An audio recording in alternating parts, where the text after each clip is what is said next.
Hey Hey Tiffany. everyone. Hi Natisha. Welcome to today's stream for Golden Path to Spring One.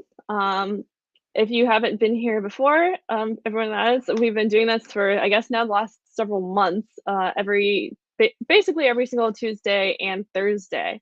And I'm going to share in the chat the link for today's episode, which is for testing in the Kubernetes world with Cartographer. So yay open source, which is pretty cool, and Kubernetes and whatnot.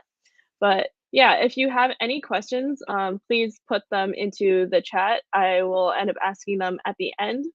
Um, and hi, I'm in Seattle. Everyone, feel free to say where you're calling in from, which is pretty cool, or like I guess listening in from. It's not calling. This isn't a podcast, but yeah, it's nice seeing everyone. And if you're wondering why it's called the Golden Path to Spring One, it basically is a bunch of talks that lead up to Spring One, which is happening co-located this year with VMware Explore in August. Starts on August 21st in Las Vegas. You should get tickets, and I will at the end put a little thing just to remind you and show you a little bit about that. But yeah, so I will kick it off to you, Natasha. And like, if you could tell us maybe a little bit about yourself and whatnot, and that would be pretty cool. Yeah, absolutely. So, hey, I'm from Atlanta, so the weather is perfect today. It's not raining. We had a bunch of rain last week, but thankfully, it's a good day today. So I'm a staff solution engineer in VMware Tanzu. I've spent a lot of years in the app dev side, architecting, designing, and then modernizing, containerizing, microservicing, and all of that to the Kubernetes world. And here I'm, like in my current role, I work with our product teams and our customers to kind of solve the customer problems and take feedback back and come up with these awesome products that our teams are building. So today's topic, though, is more on an open source project called Cartographer. So that's Tiffany. I'm ready to start. Do I have your Sounds blessing? good. Yes, you do. Okay. And man, Okay. I haven't been to Atlanta in a while. I went to school there, but it's been a few years now. Okay. Cool. If you do come here, let me know. All right. So why are first of all, thank you everyone for joining today. And if you're here, I'm assuming that you are somebody who's from either the QA team or DevOps, or you're trying to up your game just in the testing space or Kubernetes in general. So without taking much of your time, I just want to first, set the stage on why we are talking about this, why QA engineers need to care about containers, why Kubernetes is kind of important for the QA folks as well. So first of all, the premise of Kubernetes was to be able to have that application package, not just the app itself, but all of the app dependencies, and um, be able to deploy the application and not be worried about the surrounding. And then obviously the scale that it lets you bring with all of the good stuff of Kubernetes. So same, all of those, the goodnesses from Kubernetes or containers apply to QA world as well. So you don't need any special scripting, no manual deployment, no special environments to set up, and each environment would look exactly the same. So that, I think that's the key. The consistent deployment environment that enables a more reliable delivery is the key for um, successful and fully automated, if I will, or near fully automated QA cycle. So also containers would reduce dependencies on the external factors that are involved in the testing cycle. So it's flexible, easy to maintain, quick, efficient, and cheaper. Definitely much cheaper, because if you are looking at standing up VMs and these VMs were stood on demand because there is this spike that you are now in the testing phase, and every time there's, when you set up these VMs, you're setting the environment. So, and then discarding those VMs, it's a lot of time, effort, and just hardware that, is sitting there. So with Kubernetes, all of that we can replace. So why should you care? Are you, if you are here, I'm sure you've heard about, or at least using one of these, planning to use one of these. So are you using test containers, JUnit, or are you still in that journey of crawl, walk, run? So you're still trying to see how to automate, how to take it to that next level with test containers, and maybe still using JUnit, maybe doing a lots of Selenium, and then integrating all of this stuff in your DevOps process it with Jenkins, Circle CI, or Tekton. Are you doing any of that? If you are, then let me tell you what will be your challenges, because these are the challenges that I've seen with our customers. These are the challenges at large scale at enterprises that we see over and over again. So typically in your traditional pipelines, um, they they tend to be pretty tightly coupled. So if you are using one of the traditional pipelining tools, it's going to be one pipeline per project, per environment. And if you are lucky, you would be able to put some sort of configuration that would allow you to switch between a couple things. But if you are, let's say, trying to swap tools for building or testing. So today you are using Jenkins, but you want to eventually get to Tekton, or you want to eventually get to Circle CI or something else. Um, you are looking at changing your entire DevOps pipeline, which got replicated over and over again. So there is very tight linkage on the tools that are put in place when you get started and hard to replace. And at scale, it gets even worse because there's just not that one singular path to prod. There's multiple of them. You don't know what's going on where. You can't make sure that your unit testing happened, the integration testing happened, and then the product got delivered. So there cannot be those guarantees in place because there's just so many of these pipelines that are uh, in a lot of cases delivering to prod. And and with all of that, obviously the operational overload is a lot, and there's no clear separation of concerns. So why, with all that said and done, why talk, why are we here and why are we talking about Cartographer? So let's take a step back and just look at what Cartographer really is. Cartographer is a choreographer. So we like to think of Cartographer, or it was built on the idea of choreography versus orchestration. So in an orchestra, you always are relying uh, um, on that central person who's passing out instructions on who goes next, right? So that's a monolith pipeline. That's what we've seen over and over and several times. So it's imperative, monolith, and it is centrally orchestrated. While like in choreography, you just know there is a pattern that needs to be followed, but there is no dependency. Uh, Whatever tune goes when, the uh, dance step happens to the tune, right? So we've already choreographed this dance, and it'll happen as the tune plays. So to that effect, you see in this diagram here, typically a path to prod could look like this in the orchestrator world. And anything that happens in your system is always going to pass through that orchestrator and have to go through pseudo commits, go through the first step all the way to the last, but not in the choreographer or the cartographer world, where any step, once it's defined, could independently get triggered and then subsequently trigger the steps after it. So it won't think of it as this is the CI. The CI would happen only if there is a code change. You don't need to do a pseudo commit if there was a base image change in the container that was built.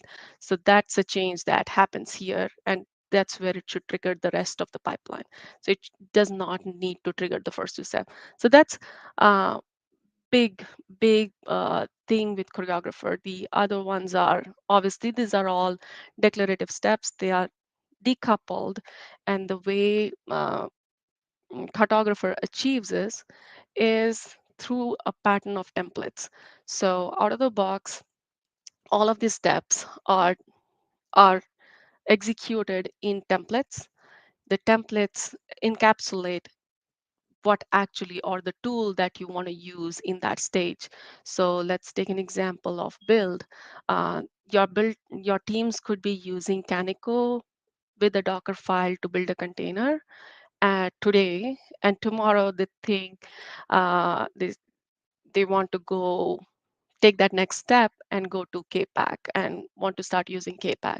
So that's when they will not change the pipeline. They would just change the implementation of this template.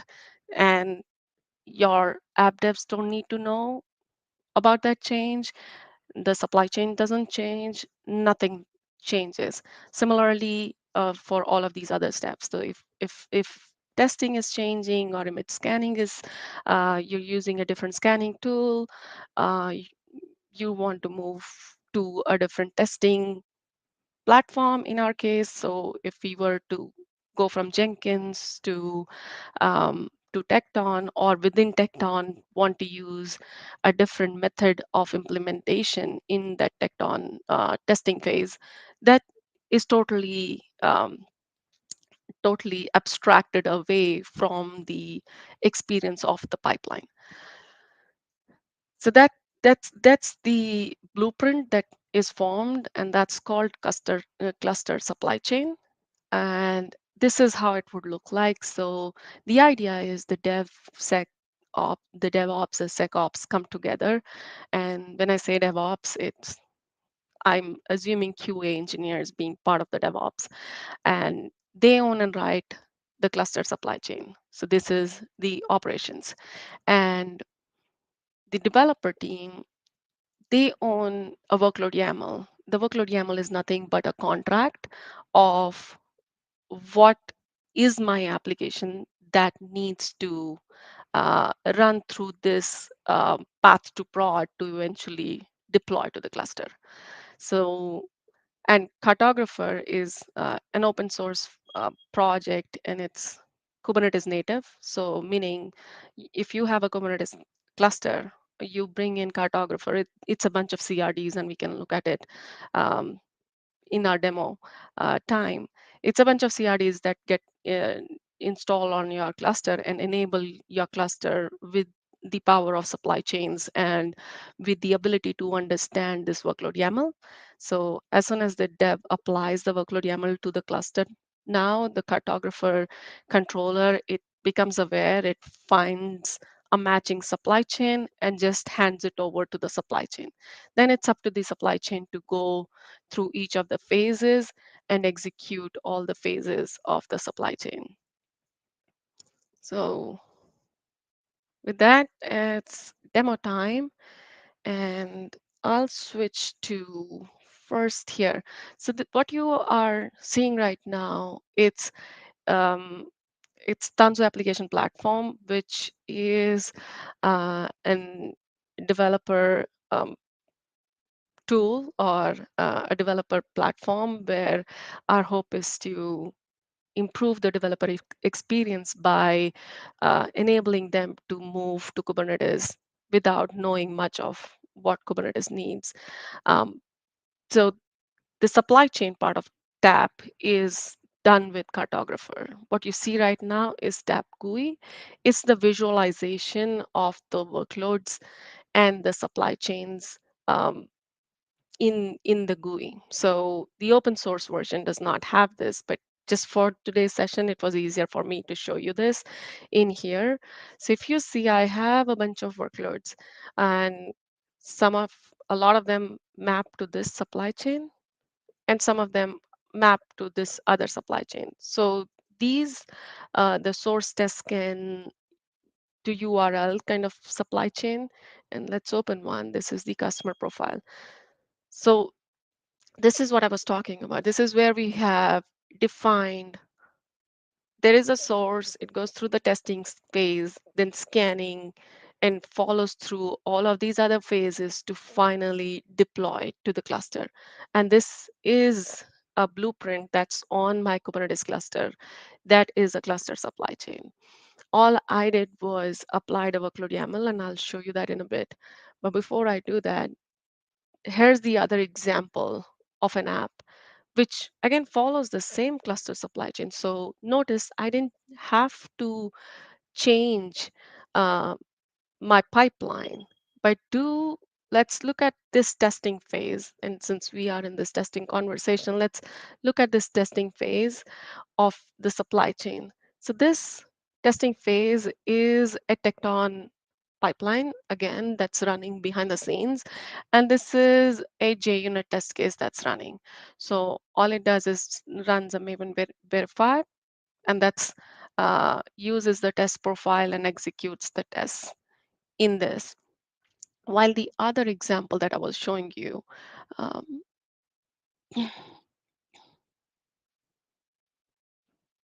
this was the other example, using the same supply chain, the same phase, but what has flipped inside here, it's using a different Tecton pipeline in this case.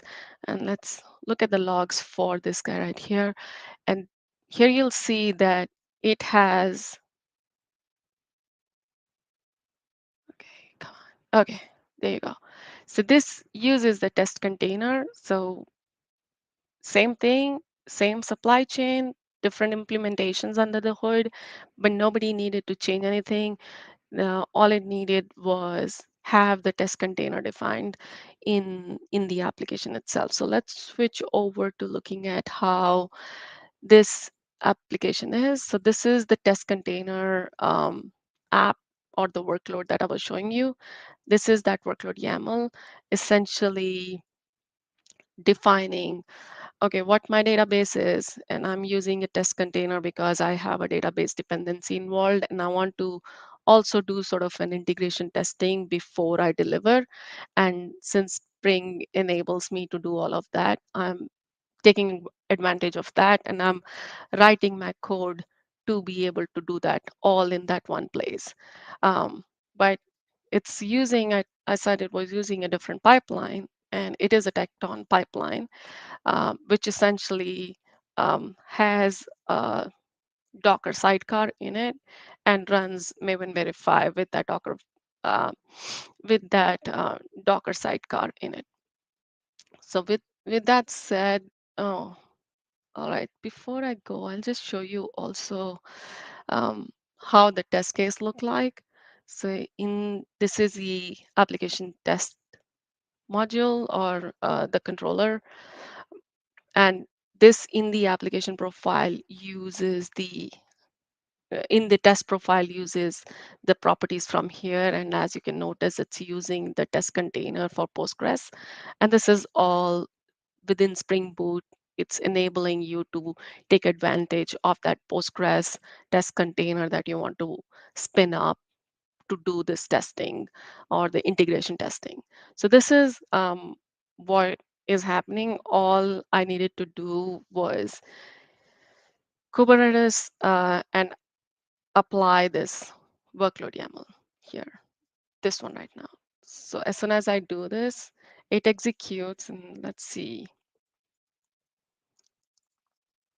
because it takes a few minutes, I have this already running.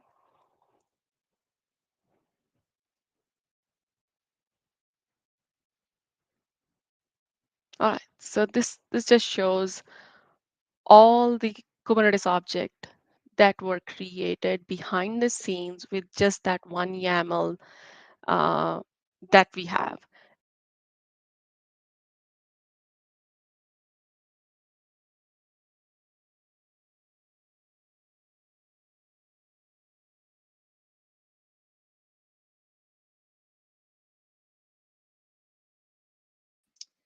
So it seems like there might be some technical difficulties.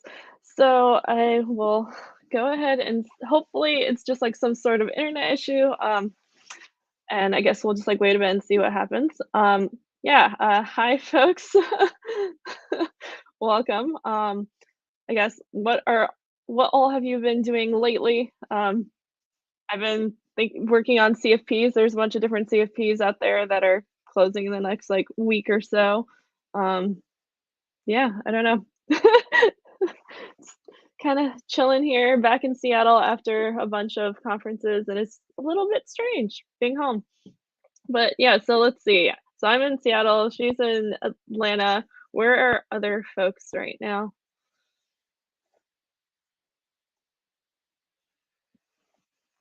And feel free to just put something in the chat or whatnot. I know there's people there, so I don't have to, just keep talking to myself. Probably should have taken more improv classes to just come up with random things to talk about as well. I guess also in the meantime, I will pull up a few things that I will be talking about like at the end, which I'll show again at the end. But so just some things to know about. So there's this thing called Spring Academy. And if you haven't heard of it before, just go to spring.academy and you can learn a bunch about different spring stuff. And our speaker is back. So I'm going to do that. Ben, where did I The, lose? the internet, I guess, or something. Not really. I mean, I kept Oh, okay. going, but not on my side. I don't know, StreamYard. Yeah, I Well, just completely okay, booted where? you. Okay, so do you know where I left? If Where you I need to can pick up? pull up where you were, I mean, at least your screen, that'll help because I'm not sure where you are versus where you were. Okay, yeah, let's do that. How about now? I actually went into the demo. Yeah, like you had just gotten a little bit over here. And yeah, so there's people here from like, oh, someone's in Poland and they're going for a bike ride Wow. listening to this. Oh, awesome. That's, And then thank you. Olaf, so it's great to see you out here to you. And like Jennifer's over in DC. There's High Sprinkles. Hi everyone. Yeah, there's a bunch of people. That's so cool. Yeah, so I guess I was just showing the code yeah. for the test container application and how the workload YAML's looking like for it. So essentially, there is a bunch of labels that tie a workload to a supply chain, and that's how the magic happens. And then there is this aspect of service claims, which essentially bind to an underlying database resource that's available and supplies the database to the actual deployment. Keep in mind, this goes from uh, building the project, creating an image, running tests, and then also deploying. So this is a deployment time resource. However, like I said, it is written for testing with test containers. So it's using test containers within the scope of the testing phase, and it's performing that using the configuration that I have provided in the test profile for the application. So if you can see on the application, the test profile, because of Spring Boot, I'm able to provide the database URL as the JDBC sidecar containers URL and say this is a test container for Postgres, and that's where uh, it's able to perform the testing. So with that said, let's look at go back to my slide actually. So what did we see in the demo? We saw there's the concept of cluster supply chain, which has all these phases that we just saw in that visualization, and I'm more focusing on the source tester phase. Essentially is referring to a cluster source template, which is testing pipeline. So that's where the cluster source template is where you'd say, okay, use Tecton or use Jenkins or something else. And in our example, we were using Tecton, and I showed you two different applications. One's running JUnits only, the other one's running JUnit and integration tests with test containers for a Postgres database. So those are the pipelines that completely differ, but the supply chain doesn't. The supply chain remains same for all of this.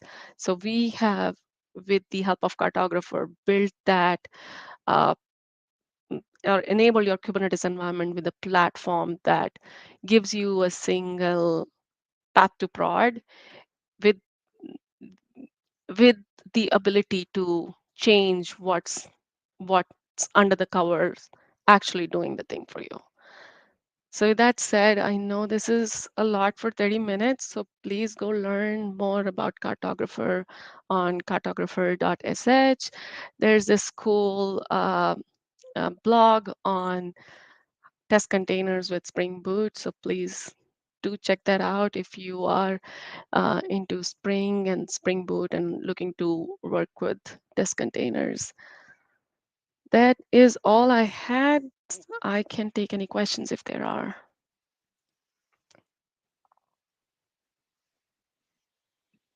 And my computer is now having really laggy technical difficulties. Oh my goodness.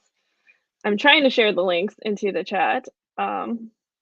Yeah, so far there are not. It's a lot of people being like, "Yay!" But if anyone has any questions, please put them in the chat. That would be super awesome. If you are trying to find, like, if you're on tanzu.tv, this is where these guides are also located. You could just go to tanzu.tv and do a search for that. And I think Natasha might be copy pasting Yeah, the the link. links to it.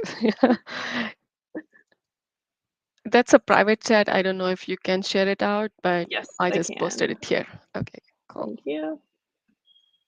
All right, and here is that guide link. But yeah, there's a lot of, like, a cartographer has been one of the things that I've, like, slowly been looking into, but, like, meaning to learn more, but there's so much there. Yes, there Yeah, is a question. All right, okay. let me, oh my god, it's loading. Okay. So could we use Cartographer potentially to configure the test instances of microservices? Could it help with that? Um, what do you mean test instances? You mean a test environment? Let's see.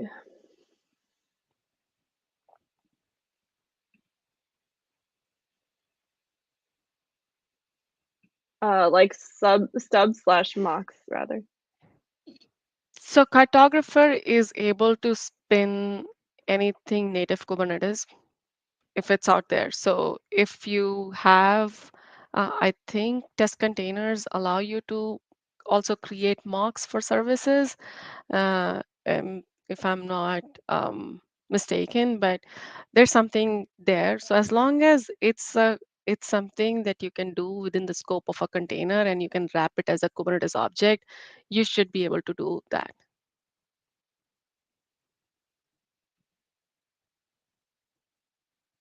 So think of Cartographer as something that's able to stamp objects based on a definition that's uh, within a template. So I would have loved to do a deep dive on how those templates are created and um, how you are able to stamp out the objects. But that's the best way to think about it. It's in the supply chain. You put some templates together, could be and could be anything the way you want. Could be as simple as 3 stages or as complex as 10. But essentially, behind the scenes, it is stamping out objects for each of these phases and stages that happen through the process. Their responses sounds good. There's another one, which is, what is the best definition for a deployable/deployment resource? Best definition for a deployment slash resource. Um, Yeah, deployable/deployment resource. so I would say it's the smallest unit that can independently run and execute um, in the Kubernetes environment would be a deployment resource, and with which also has all of its dependencies covered within the scope of that. So we are going from, if you notice, the workload YAML is essentially a contract which says, my source code lives here and this is my supply chain, now do your thing. So it's taking that source code and it's creating Kubernetes native CRDs. So under the covers, all of this is a Kubernetes native deployment that's happening without your deployment team or without me needing to write that contract out for Kubernetes. It was just done once by the app ops and DevOps teams when they created that supply chain, and everything else after that is just stamping out objects. Okay, cool. Not seeing anything else, but if anyone has any really quick last minute things, otherwise, I'm probably gonna wrap up, especially since, at least on my end, I'm like moving like a couple of frames, like one frame every like 3 seconds. I don't know what's happening for other people too, but my fan is angry. No, I see you fine, Tiffany. You are coming through fine. Maybe it's just on my side, which is good. But yeah, thank you so much for doing this. And for anyone who wants to watch this again, if you can just go to the same link. If you're especially on YouTube, Twitch doesn't stick around at the same link forever, but if you're on YouTube, you can just go back to the same link later. Or if you want to find it again, you can just go over to tanzu.tv and it will just go to the Golden Pass section. And if you want to see any of the other episodes, and there's just a bunch of other shows that we actually have too on there that you can look at some of the videos or like see what's happening each week as well. So yeah, thank you everyone. And I will Thank you. share a couple of little things. So I'm bringing this up again just in case anyone missed it. So yeah, Spring Academy, bunch of like hands-on labs basically. It's not just people talking at you. You can actually like do things yourself and like figure things out, learn more with Spring. So go over to that. Also, as I mentioned at the beginning, we are having VMware Explore and Spring One co-located this year, which is super cool. It will be from between August 21st and August 24th in Vegas. I have a talk there with Timo Salm on Kubernetes operators with Spring Boot 3 and Graal VM. So come hang out with us. So yeah, please get your tickets and thank you again, everyone, and see you at another one of these.